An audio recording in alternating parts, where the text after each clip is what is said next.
राधे राधे दोस्तों, स्वागत करती हूँ मैं आपका अपने चैनल पर। और आज मैं आपको सुनाऊंगी कर्मा बाई के खिचड़ी की कहानी का भाग 2। पहले भाग में मैंने आपको बताया था कि कर्मा जब बच्ची थी तब उसने अपने हाथों से भगवान को खिचड़ी खिलाई थी। उसके बाद उनके पिता की मौत हो गई और उसने तब संन्यास ही ले लिया। तब वो तीर्थों में घूमने लगी और ऐसे ही एक दिन जगन्नाथपुरी पहुंच गई। वहां रहकर भी वो भगवान को रोज खिचड़ी बनाकर खिलाती थी। लोग उन्हें पागल समझते थे, लेकिन ये उनकी भक्ति थी। तो उसी की कहानी मैं आज आपके साथ शेयर करने जा रही हूँ। तो चलिए वीडियो शुरू करते हैं। श्री जगन्नाथ मंदिर में प्रातःकाल भगवान श्री जगन्नाथ को खिचड़ी का बाल भोग लगाया जाता है। कर्मा बाई प्रातःकाल बिना स्नान किए ही ठाकुर जी के लिए खिचड़ी बनाती थी। भगवान श्री कृष्ण की परम उपासक कर्मा बाई जी जगन्नाथपुरी में रहने लगी और बचपन से ही वो भगवान को पुत्र रूप में भजती थी। ठाकुर जी के बाल रूप से वह रोज ऐसे बातें करती जैसे ठाकुर जी उनके पुत्र हों और उनके घर में ही वास करते हों। एक दिन कर्मा बाई की इच्छा हुई कि ठाकुर जी को फल मेवे की जगह अपने हाथ से कुछ बनाकर खिलाऊं। उन्होंने जगन्नाथ प्रभु को अपनी इच्छा बतलाई। भगवान तो भक्तों के लिए सर्वथा प्रस्तुत हैं। प्रभु जी बोले, माँ जो भी बनाया हो वही खिला दो, बहुत भूख लगी है।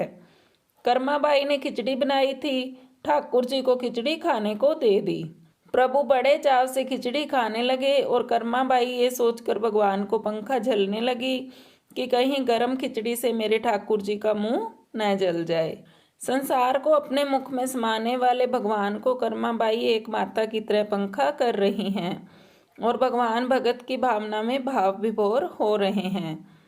भगत वत्सल भगवान ने कहा, माँ मुझे तो खिचड़ी बहुत अच्छी लगी, मेरे लिए आप रोज खिचड़ी ही पकाया करें, मैं तो यहीं आकर खाऊंगा। अब तो कर्मा बाई जी रोज सुबह उठती और सबसे पहले खिचड़ी बनाती, बाकी सब कुछ बाद में करती थी। भगवान भी सुबह सवेरे दौड़े आते ही कहते, माँ जल्दी से मेरी प्रिय खिचड़ी लाओ।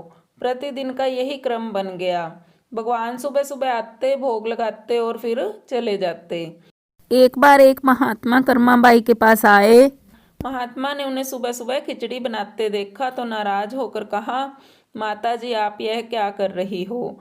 सबसे पहले नहा धोकर पूजा पाठ करनी चाहिए, लेकिन आपको तो पेट की चिंता सताने लगती है।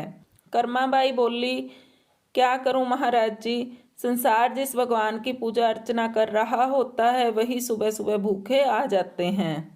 उनके लिए ही तो सब काम छोड़कर पहले खिचड़ी बनाती हूँ। महात्मा ने सोचा कि शायद कर्मा बाई की बुद्धि फिर गई है। यह तो ऐसे बोल रही है जैसे भगवान इसकी बनाई खिचड़ी के ही भूखे बैठे हुए हों। महात्मा कर्मा बाई को समझाने लगे, माता जी तुम भगवान को अशुद्ध कर रही हो। सुबह स्नान के बाद पहले रसोई की सफाई करो, फिर भगवान के लिए भोग बनाओ। अगले दिन कर्मा बाई ने ऐसा ही किया। जैसे ही सुबह हुई भगवान आए और बोले, माँ मैं आ गया हूँ, खिचड़ी लाओ। कर्मा बाई ने कहा, प्रभु अभी मैं स्नान कर रही हूँ, थोड़ा रुको। थोड़ी देर बाद भगवान ने फिर आवाज लगाई, जल्दी करो माँ, मेरे मंदिर के पट खुल जाएंगे, मुझे जाना है। वह फिर बोली, अभी मैं रसोई की सफाई कर रही हूँ प्रभु। भगवान सोचने लगे कि आज माँ को क्या हो गया है, ऐसा तो पहले कभी नहीं हुआ।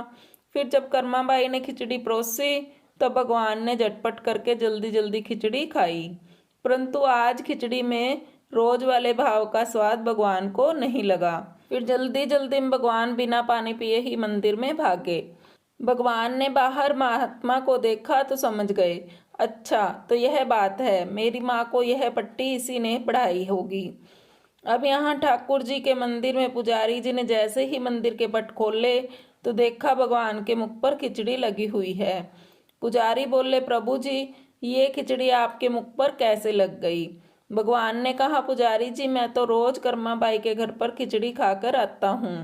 आप माँ कर्मा बाई जी के घर जाओ और जो महात्मा उनके यहाँ ठहरे हुए हैं उनको समझाओ उसने मेरी माँ को कैसी गलत पट्टी पढ़ाई है। पुजारी जी ने महात्मा जी से जाकर सारी बात कही कि भगवान भाव के भूखे हैं, यह सुनकर महात्मा जी घबराए और तुरंत कर्माबाई के पास जाकर कहा, माता जी माफ करो, ये नियम धर्म तो हम संतों के लिए हैं। आप तो जैसे पहले खिचड़ी बनाती हो वैसे ही बनाएं। आपके भाव से ही ठाकुर जी खिचड़ी खाते रहेंगे। फिर एक दिन आया जब कर्माबाई के प्राण छूट गए। उस दिन पुजारी ने मंदिर के पट खोले तो देखा भगवान की आंखों में आंसू हैं और प्रभु रो रहे हैं। पुजारी ने रोने का कारण पूछा तो भगवान बोले, पुजारी जी आज मेरी माँ कर्माबाई इस लोक को छोड़कर मेरे निज लोक को विदा हो गई। अब मुझे कौन खिचड़ी बनाकर खिलाएगा। पुजारी जी ने कहा, प्रभु जी आपको माँ की कमी महसूस नहीं होने देंगे। आज के बाद आपको सबसे पहले खिचड़ी का भोग ही लगेगा। इस तरह आज भी जगन्नाथ भगवान को खिचड़ी का भोग लगाया जाता है। भगवान और उनके भक्तों की ये अमर कथाएं अटूट आस्था और विश्वास का प्रतीक हैं। ये कथाएं प्रभु के स्नेह को दर्शाने के लिए अस्तित्व में आई हैं कि प्रभु सिर्फ सच्चे और पवित्र भाव के भूखे हैं। आप भी इन कथाओं के माध्यम से भक्ति के रस को चखते हुए आनंद के सरोवर में डुबकी लगाएं। ईश्वर की शक्ति के आगे तर्कशीलता भी नतमस्तक हो जाती है। तभी तो चिकित्सा विज्ञान के लोग भी कहते हैं, दवा से ज्यादा दुआ काम आएगी। प्रेम से बोलिए जय जगन्नाथ जी।